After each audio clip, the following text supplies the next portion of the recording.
Welcome to part 2 of our podcast series around building and implementing successful reconciliation action plans. In the first podcast, we heard Les Ahoy from Life Without Barriers discuss the concept of embracing reconciliation and engaging with honesty. Another key area of the RAP process for Life Without Barriers is acknowledging impact and building respectful partnerships. Building on the Life Without Barriers values of relationships, respect, and opportunities, Michelle Bovell, can you tell us firstly a bit about your role and how it relates to putting the RAP into practice? My role is as an Aboriginal cultural support planner. I've been in this role on and off for 6 years, just having some babies in between. I was employed in 2009 and I was the first official Aboriginal cultural support planner working across the Hunter Central Coast regions. We have our office in Newcastle, Maitland, and down to Gosford office. So we work in partnership with the case managers and the care teams for our Aboriginal children in at-home care, and we develop a specific Aboriginal cultural support plan for each child, and that sits in conjunction with their case plan, and it's ensuring that we're able to meet the children's cultural needs appropriately. And what about specifically just in relation to the RAP itself? My role falls within sort of the policy and practice of the RAP, making the RAP, I guess, in action. It's ensuring that we as an agency aren't just saying that we're providing culturally appropriate care to children, but we're putting it into action, we're putting it into a documentation, into appropriate staff recruitment and strategies to ensure that the children that are Aboriginal children that are placed into our care do have the best culturally appropriate service provision. Thanks for that, Michelle.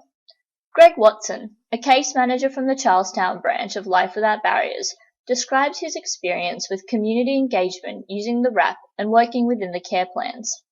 At our local level, we've tried to focus on significant cultural events throughout the year that are important to the Aboriginal people, and it's raising the profile of those events, so to celebrate and to acknowledge. And so we usually organise events where all of the case managers and people working throughout Life Without Barriers, and even in disabilities as well, have an opportunity to get together and to we often get guest speakers to come along and inform them about the significance of the special event that we usually focus on. So it's raising the profile and trying to educate people about those important events. At the moment, it is the national events. I think the aim is, though, for us to develop more localised knowledge and to learn about the different cultural and nation groups and the different practices and the different cultures that they've got. Thank you, Greg. Back to you, Michelle. What are some of the kinds of things happening in your region in terms of community engagements and events? I implemented within the first year that I was at Life Without Barriers, and it was a day for Aboriginal children and their foster carers. A lot of our foster carers are non-Indigenous, so there is a real need to have the carers feel a bit more comfortable with meeting Aboriginal children's needs. So we had an event for the children at the Warramai Local Aboriginal Land Council where staff of Life Without Barriers and carers and children in our care could meet the local community, could engage in some of our local customs, and have a fun day in itself. The carers were able to have open dialogue with local community and ask any questions that they might have, break down barriers that foster carers may have in feeling maybe a little out of place going to local Aboriginal community events or engaging with local Aboriginal community members, and doing it in a way that was fun and light-hearted and easy for everyone to participate in. As we can see, Life Without Barriers is doing plenty to team up with local organisations and get involved in order to fulfil its reconciliation goals. Les, can you tell us a bit more about the official or formal partnerships Life Without Barriers has, for example, the MOU or Memorandum of Understanding between Life Without Barriers and the Aboriginal Medical Services?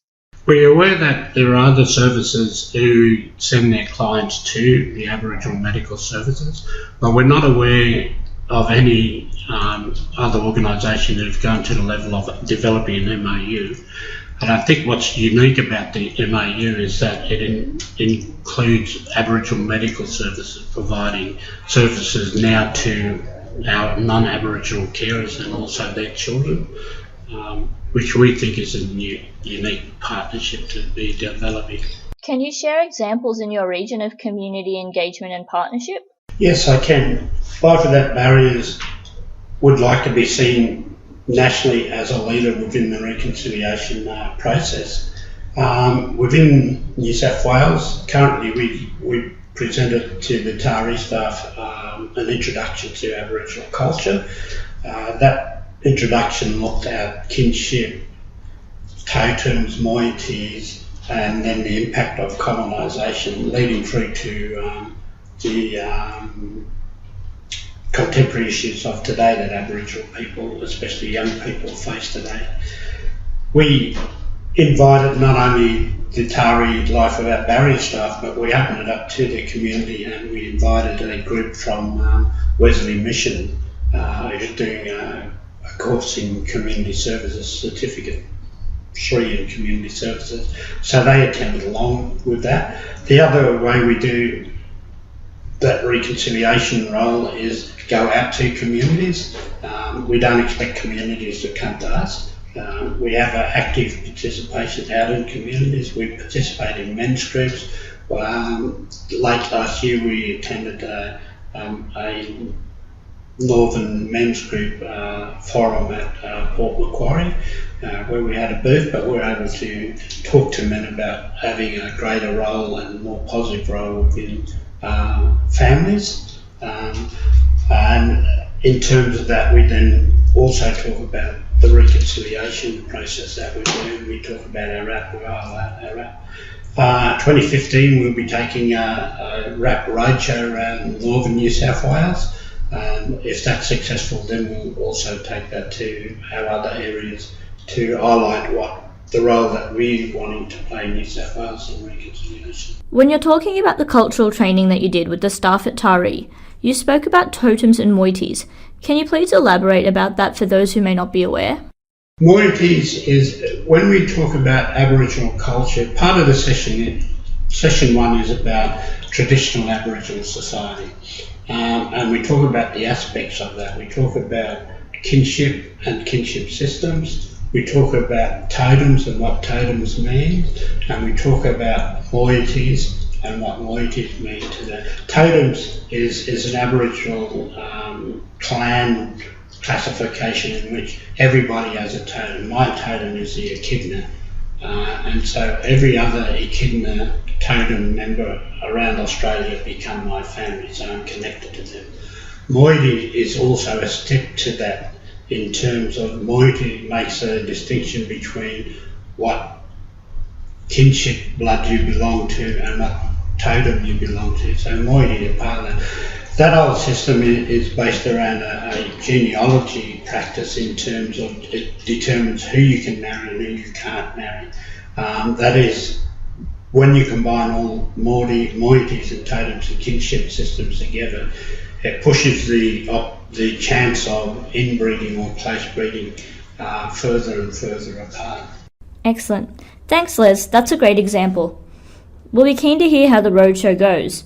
I think the examples that you've described, along with your colleagues, really demonstrate how the RAPs are coming to life within each region through community engagement and partnerships.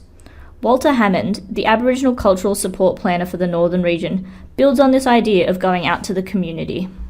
Cultural, just cultural connection with the communities, stakeholders, and that is stakeholders are very important to Life Without Barriers and their connection to Aboriginal culture, because there's a lot of Aboriginal people out there that have got some great ideas and that we could use. Like we put together, sit around and have a yarn about what this one's doing, what that one's doing, so we take it back to the office staff and at team meetings and sit down and say, well, this has happened here. What can we do? How can we use this? It's working for them, so how can we make it work for us? Thanks, Walter. And you're absolutely right. It is a two-way process. That concludes our podcast on this topic, and as you can see, there is plenty of community engagement that goes into a successful RAP, and how integral partnerships between organisations are. In our next podcast, we'll focus on how Life Without Barriers engages their staff in the RAP process.